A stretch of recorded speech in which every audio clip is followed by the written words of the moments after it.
정관병 전 예비역 공군 소령의 6.25 참전 수기, 한국전쟁, 이제 본격적인 내용을 낭독해 드리겠습니다.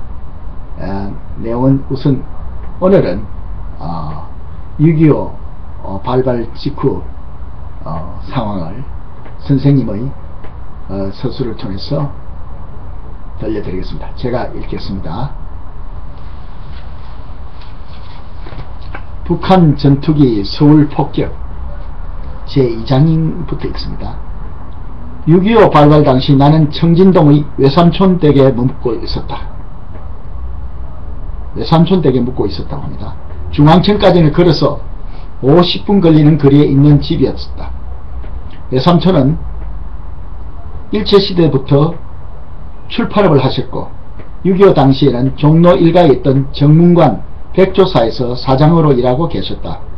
그분이 당시 시골이던 송파구 방이동 집에서 통학을 하고 있는 나를 자신의 집에 데려다가 출판사 일을 배우며 돕게 하셨다. 종로 내거리 보신각 앞을 지나 화신 쪽을 향해 열심히 뛰고 있는 장교로 보이는 2명의 군인들이 보였다. 그들은 각각 손에 휴대용 확성기를 들고 뛰어가면서 계속 고성으로 열심히 외치고 있었다.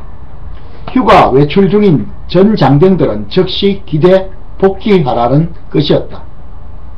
일요일 아침 서울 거리는 한산했으나 시민들의 얼굴에는 근심이 가득해 보였다.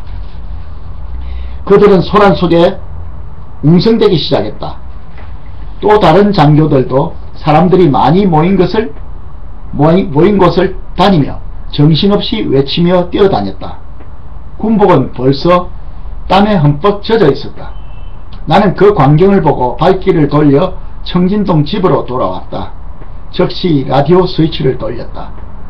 서울중앙방송국 HLKA 아나운서는 침착한 어조로 긴급 뉴스를 전하고 있었다.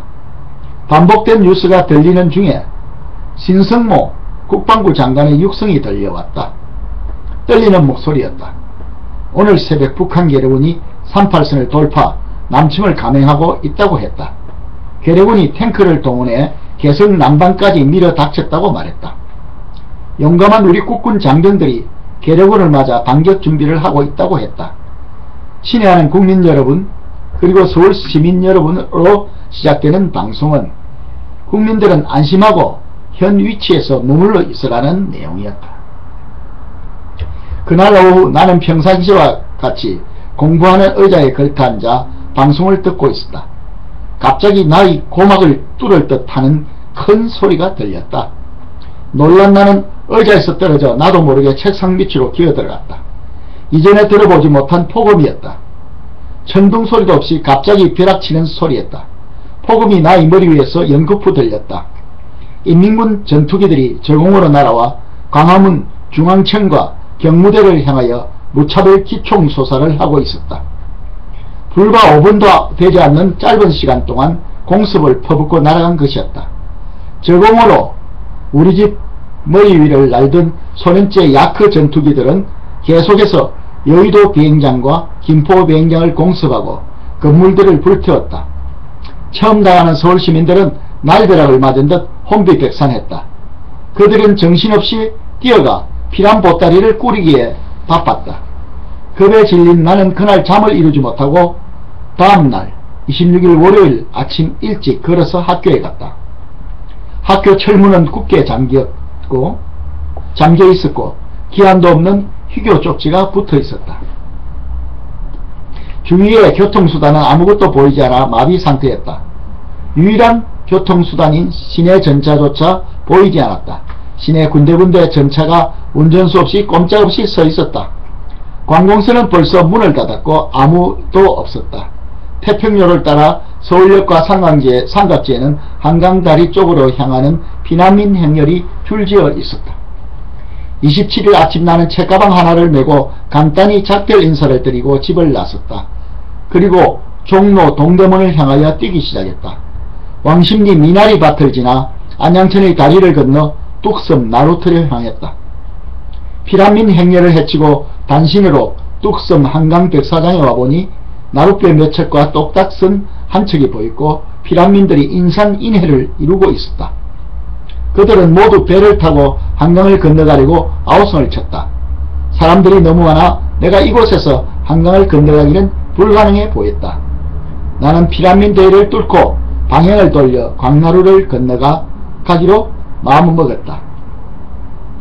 인민군 탱크부대가 벌써 미아리 고개를 넘어 서울로 진격한다는 소문이 들렸다. 이승만 대통령과 정부 강요, 국회의원, 법조계, 국방부, 경찰순회, 경호원 등 주요 인사들은 북한군 탱크부대가 서울에 진입하기 직전인 28일 이른 새벽 2시 서울역에 모여 특별 열차편으로 한강철교를 마지막으로 건너갔다. 정부 요인들은 서울 시민들을 남겨둔 채 서울을 빠져나갔다. 주인 없는 서울이 되고 만 것이다. 방송도 끊어졌는지 아무런 소식도 전해주지 않았다. 그리고 그 직후인 새벽 2시 30분경에 한강교와 한강철교를 폭파하고 말았다. 이런 소문을 듣지 못하고 피란길에 오른 50여 대의 차량들이 가로등이 꺼져 철벽같이 어두운 새벽에 한강을 건너가고자 다리 위를 달리다가 줄줄이 강에 빠지고 말았다. 그 바람에 300명 이상이 수장되는 사고가 발생했다. 6, 7시간의 여유가 있었음에도 불구하고 한강교와 한강철교를 조기 폭파하는 바람에 이런 참사가 발생했다. 한강다리를 조기 폭파한 육군 공경관 최창식 대령이 나중에 체포되어 피란정부에서 약식군법 회기를 거쳐 총살됐다. 그의 행위는 상부 명령에 따른 것이었다는 후설이 있다. 12년이 지난 1962년 최 대령의 유가족이 정부를 상대로 제소하여 겨우 복권이 되었으나 본인이 죽은 다음 무슨 소용이 있으랴.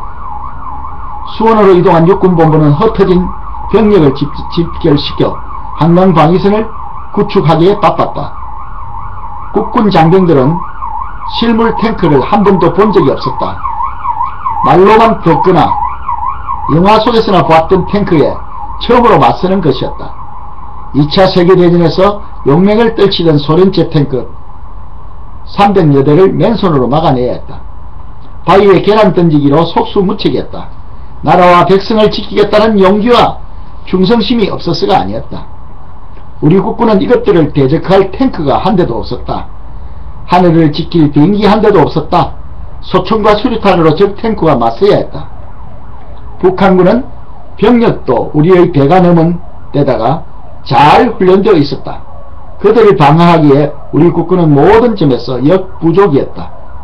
소수의 미군 고문단이 있었으나 그들도 갑자기 쳐들어온 공산 침략자를 대처하는 데는 시간과 여유가 필요했다.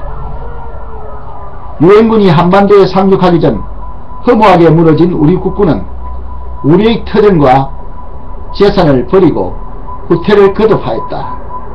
대구 부산 지역까지 빼앗긴다면 바다뿐이었다. 아찔한 순간이었다. 사흘 만에 서울을 점령한 북한 인민군 부대는 빠른 속도로 남한 땅을 먹어 들어가기 시작했다. 인민군이 점령한 남한 지역에는 그들의 후속 부대가 뒤따르고 있었다. 정치보위부, 내무서, 인민위원회 그리고 공산당 선전부대가 재빠르게 활동했다. 형무소를 개방하고 공공시설을 점령했다.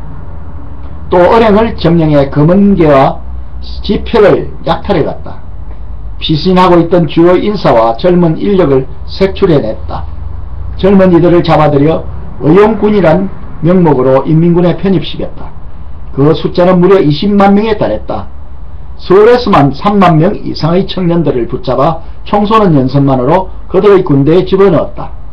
인민군의 최전방에 그들을 앞세워 낙동강 전선으로 몰아세웠다. 낙동강 전선에서 남한 출신 의용군들은 미 공군 B-29의 융단 폭격으로 이름도 없이 억울하게 죽어갔다. 지금도 그 정확한 숫자는 파악할 길이 없다. 피점령지에서 빼앗긴 인력 손실은 배가해 피해를 가져왔던 것이다. 이승만 대통령과 정부 강요들은 기차편으로 잠시 수원에 머물며 전세를 살피다가 대전으로 임시 수도를 옮겼다. 이승만 대통령은 다급하게 국제전화로 백악관에 있는 트루만 대통령을 불렀다. 그런 트루만에게 당신 나라의 무관심 때문에 전장이 발발했다고 말하고 시급한 조치를 세워달라고 요청했다. 지난 오전과 무기를 달라고 끈질기게 요청했는데도 등한시했다고 질책을 했다. 당신 나라 사람들이 공산당 침략자에게 붙잡혀 죽어가고 있으니 알아서 처리하라고 호통을 치고 전화를 끊었다. 미국은 UN 안전보장 이사회를 열고 북한의 불법 남침을 의결하여 세계 자유우방국의 협조를 받아냈다. 이것은 이승만 대통령의 정치 수완으로 얻어낸 것임을 우리는 인정해야 한다.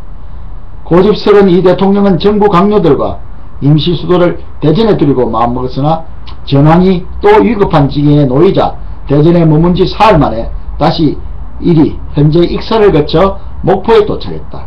그리고 목포에서 다시 배편으로 부산으로 옮겼다. 그 후 7월 5일에는 대구로 임시수도를 옮겼다. 그러나 낙동강 전투가 치열해지자 또다시 부산으로 수도를 옮겨야 했다. 서울을 빠져나오려는 피난민 행렬이 길을 메웠다. 그 비참했던 상황을 눈을 감고 생각해본다. 식량과 이삿짐을 달구지에 매달고 소가 이를 끌었다. 노약자들은 등에 업혀갔다. 식량과 보따리를 가득 싣고 남쪽 한방향으로 갔다. 피난민 행렬 사진을 이렇게 곁들였습니다. 예. 그리고 오른쪽은 또 서울을 점령하는 오토바이, 인민군 오토바이, 계력은 오토바이 부대입니다.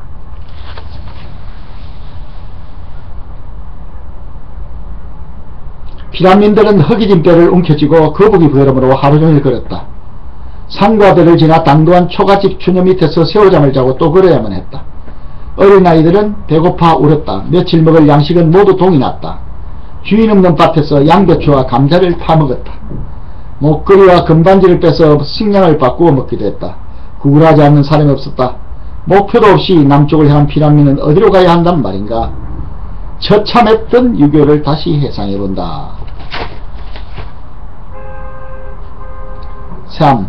북한 인민군 서울 진입. 3은 다음에 읽겠습니다. 감사합니다.